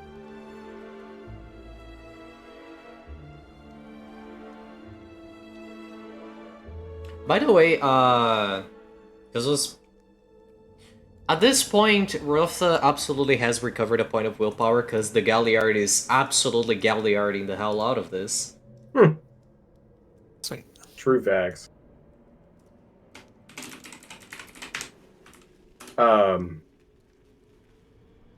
Actually, I'm gonna wait to see what the roll is before I declare what is actually said. Well, technically it is a cry for help. Is it? It is. You send out a call of distress. Oh. Well. Still, this has interesting consequences, so I'll let you state your intention and I'll tell you what happens regardless. The intention is more to, like, it's more of the Guru equivalent howl of greeting is like the intention of like stating your own presence, acknowledging the presence of whatever else is there, and seeing if what else is there needs help. You could have just rolled Primal Origin Charisma for that, by the way. You didn't need the gift. Oh. Too late. Can I? Oh, well, all right. It does make it extra clear. It has an interesting consequence because you do that, it echoes and echoes and echoes and goes on and on and on. And there is a moment of silence, stillness, almost uncomfortable. And then it starts. You hear it. Wailing. Almost sounds like a woman crying. Weeping. And it is profoundly unsettling. To all of you, it shakes something in your core. It is uncomfortable. In more ways than one, something about it just feels in your soul. And as you continue on, after your attempt at announcing your presence, you come to the end of the corridor, to a more open space. And there you see three animals, three spirits, conversing. It seems they were deep in a discussion. It seems that's the origin of the chattering. But now, they all seem very upset. The further you go into, the louder the wailing gets. One of them, perched high up on the cave walls, is a big, dark owl. Dark as the night. Its feathers reflecting the little light there is. Almost as if the night sky is reflected on it. Its eyes at the deepest black. It's staring into the depths of the cave from where you suppose the wailing's coming from. On the ground, there is a massive rodent. Its ears as turned down as they can get. It's patting the other animal that's on the ground, a fox, that now has its paws covering its ears over its face, groaning very grumpily on the ground. And as they all notice you coming, the fox lets one ear slip from its eyes and looks straight at Alexander and just growls. What did you do? Why would you do that? You made it worse. It was already bad enough before. Earth size. That wasn't the plan, was it? Well, them's the breaks. The owl just ruffles its feathers.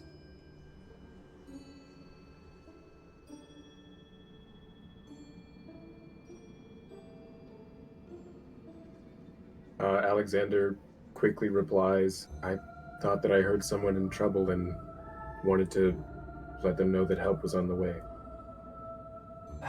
Well, I guess you did that. You did do that. Ah, damn it, she's not gonna stop. It's louder now, though. Well, Who's not gonna stop? she's been on it for days now. She won't stop. Afraid of block or something.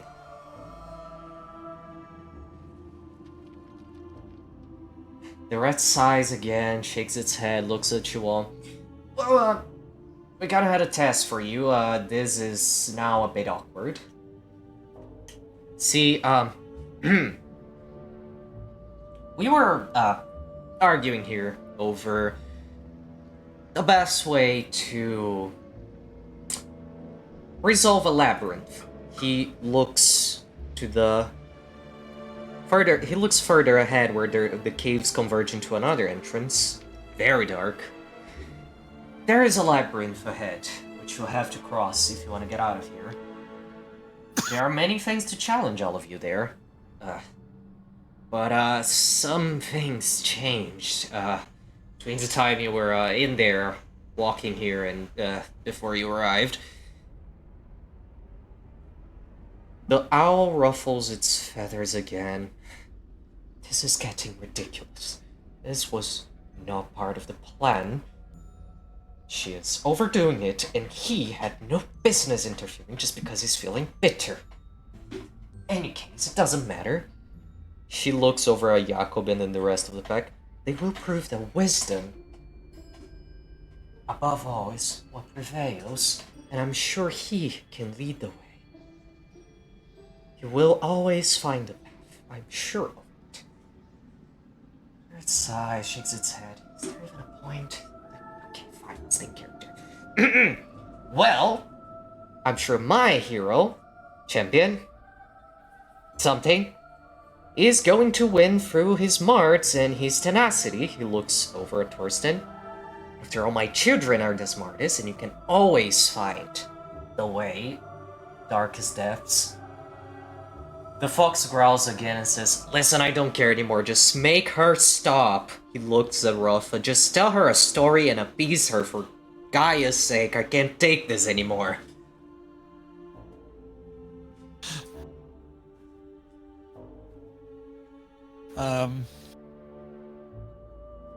Wait, did they just like straight up tell me to tell a story? Not right now, but whatever is crying, the fox seems to think you should tell a story to make it stop crying when you find it. If you find it. Ooh. From what you all are getting, it seems the three patrons had prepared a labyrinth challenge for you, and apparently two things happen. The first is the voice of woe made a reaction to one of the challenges in their labyrinth that is now 10 times worse than it was before. Oh, great. Because now whatever it is that it's wailing, it's desperately wailing for help, and this is definitely not going to be pleasant. Especially for those in wolf form. Your ears are very sensitive. And there seems to be more challenges, but apparently there's also another thing in there that wasn't supposed to be there that hasn't been very clarified on.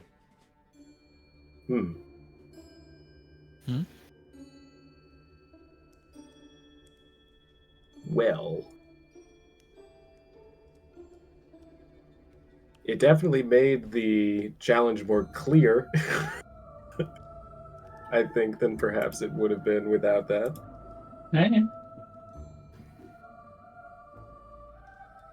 It's Okay. always a positive. It also seems So- that this is the tribal thing. Well, it seems Rat is challenging Torsten as a Ragabash here. And it seems Ao is testing to see if Jakob is fit for her brood.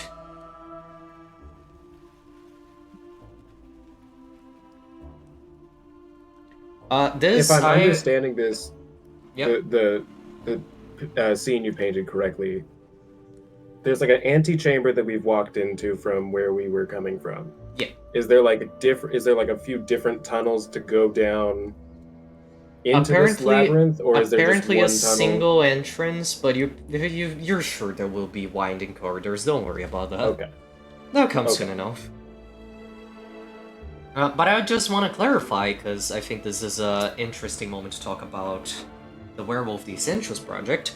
I was debating before the session, Blarg well knows, whether or not I was already going to anticipate that change, but I stuck to my original plan, because technically the way we already written it in the book is after the Age of Apocalypse anyway. But I want to give that little spoiler and teaser that we will be changing the Silent Strider patron for the tribe. Been working very hard on it. And, do we want to say what's going to change to already, or are we going to leave it at that? Yeah, you can talk about that if you want. I mean, we decided for many different reasons to update the tribal patron of the Striders to Scarab. So, if anyone is familiar with the Werewolf Mind Eyes Theater for 20th edition, the LARP book, there is a huge metaplot advancement and change that is also incorporated in our project, the Age of Apocalypse and Age of Heroes. That is the return of the Storm Eater to the world to destroy the Great Cairns and Apocalypse finally hitting Gaia. And a lot of changes happened to the Guru Nation after that, and we are adding our own changes on top of that, taking that opportunity to recontextualize and add a lot of sensitive writing to a lot of things, reframe things in a better light, and one of those changes is the tribal patron of the Striders, who, in our project, are going through a bit of a cultural revival within their tribe. And I'm the main author for that, so if you love it, you're welcome. If you hate it, I never wrote anything in my life, I don't know what you're talking about. No, the correct answer is I'm not sorry. I absolutely am not sorry. I love that we're changing to Scarab, especially because I am a Chematic, and Owl never really made sense for the Silent Striders, to be honest. But anyway, that's beside the point. I mean, outside of naming, but yeah. I guess. But yeah, that's one change you can expect coming to the book, and of course, you can include that even before the aforementioned timeline events. So that's something for you to look forward to. A reminder for those on YouTube that you can find the link to the project in the description. If you're interested in it, also please support us on Ko-fi. We're trying to hire cultural consulting. And you get some neat reviews of what we already worked on so far. Advertisement out of the way. Yeah, Shameless shilling. The spirits are there, and it makes sense to you. Owl is a spirit of wisdom. Rat is a spirit of war, funnily enough, but it is the more tactical side of war. It's perseverance above anything. And Fox is a spirit of cunning. But it doesn't seem to really be caring much about the role he was supposed to play. It just wants this wailing to stop. It's not feeling comfortable enough to get witty. It just wants you to get done with this. If you do the job, it's happy. Listen, just work together. You're a pack. That's what matters. Ragabosh, the bear. I don't know. Just beat up whatever's hiding in that thing. Appease the crying lady and get out. Get your renown. I don't know. Just please make it stop. Get out.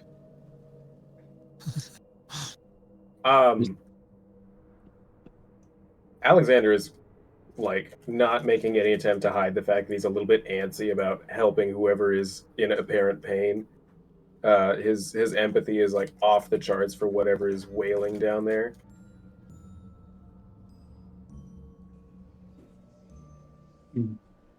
Well, this one seems kind of easy. We can either just follow the scream or just always go left. Red looks up to Owl. You almost think he's murking. See, I told you, my children are the best. Owl ruffles its feathers. Glares down.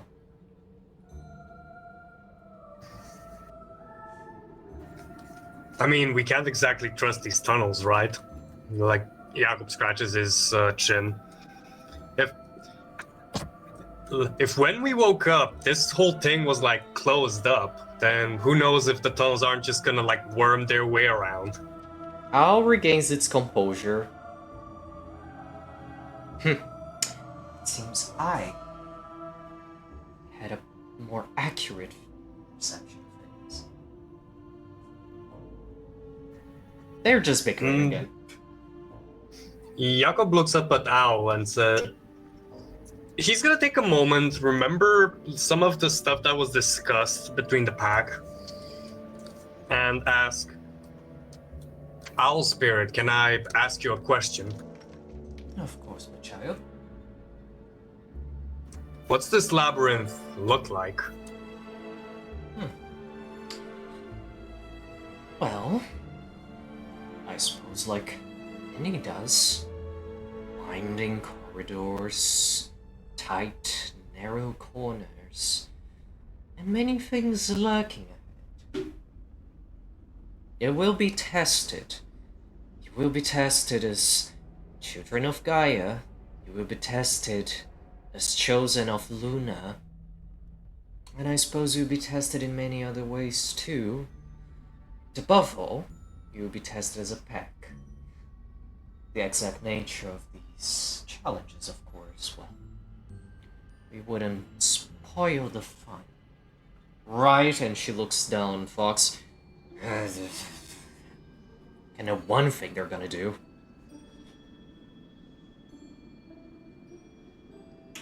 I suppose it will be more challenging now with the loud wailing. You should be careful to not get disoriented. Speak up. I do gotta split pretty soon to make my appointment that I have. Oh, no worries. I'm so We sorry. will be ending soon. Anyway, Okay, I fantastic. planned it for it to be a bit of a shorter one. Cool. You know, we had a bunch of technical issues. I also don't want to think about how I'm gonna put these parts together for YouTube. I'm gonna worry about that tomorrow. Anyway, if I'm not sick tomorrow, that's still a probability. Anyhow, so I should warn you. There might have been little things, little curious things, sticking their noses where they shouldn't. So maybe we'll find things that weren't necessarily planned. The spiritual world is, I suppose from your perspective, unpredictable. Sometimes spirits do things because, well, they can. Not everything was a carefully planned test, but you will be tested nonetheless, and even if there is an unexpected thing or two, well, isn't that part of being who you are? You should be plenty capable of dealing with it regardless. Ah, but you, little thing. Your tests go so far beyond that. I don't even know why those two brutes are fighting over you. But alas,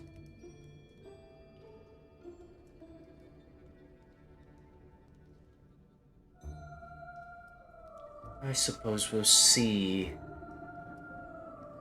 how you turn out.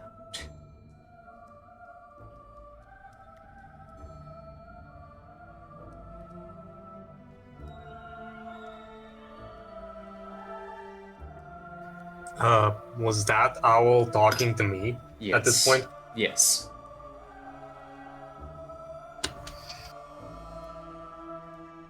Jakob just kind of shrugs and looks over to his pack. And he's just gonna say, well, from where I'm standing, someone seems to be in trouble, so seems that's up there on the priority list.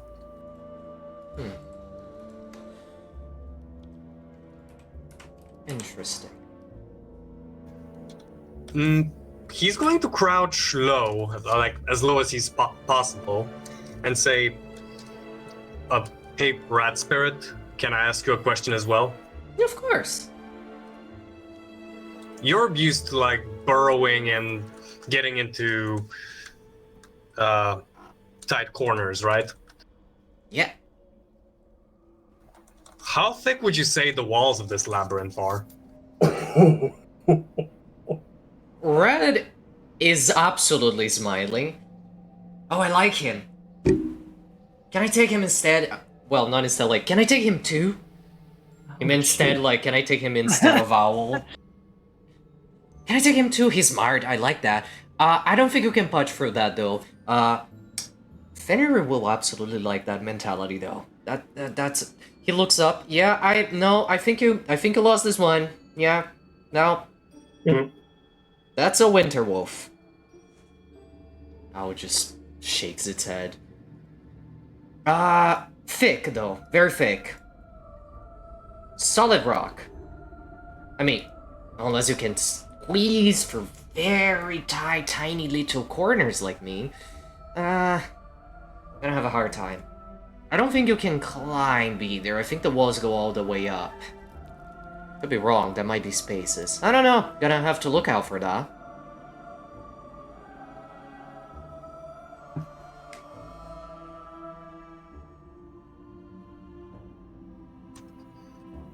Jakob just shrugs and says, well, thanks for that. Looking up while both of you.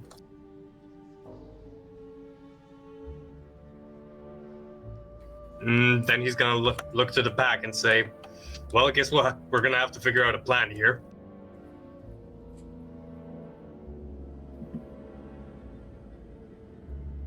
Yeah, the call did absolutely went 10 miles. Don't worry about that. Yep. Don't worry about that. And this is a tight echoing cave, so probably went further than that, actually. Yeah, 10 But- miles down whatever tunnel that was. Yeah. That's it, though. I think this is where we end. Our story for tonight made some interesting progress, some very interesting things are coming to light, and now you are faced with what's so far your biggest challenge, a dark labyrinth with unknown challenges awaiting for you.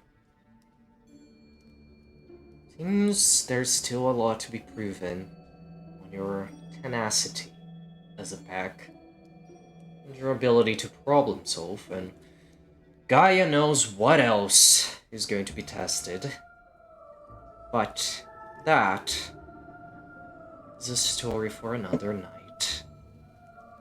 I'd like to thank all of my players for being wonderful, for the amazing characters, and for being here. I would like to thank all of my amazing viewers, both those who watched us live on Twitch. Reminder that you can always catch us live every Wednesday, 8 p.m. UTC. And for those watching on YouTube as well, you can check the description for useful links. And also thank you for following the story. I hope to see you all next week, and hopefully with less technical issues. We'll do some rides to appease the Weaver over the week. So we'll be fine. I will adjust my alarm anyway. Yeah, hopefully we'll also kill daylight saving. Yeah, we should just kill that. Another made-up shenanigan by the Weaver. humanity in creating useless things. That said, See, this is why the red talons are right. this is Yeah. this is why the ridiculous are right. This is why they're right. But yeah, thank you all so very much, and I'll see you all in the next one. Good night. Have a nice rest of your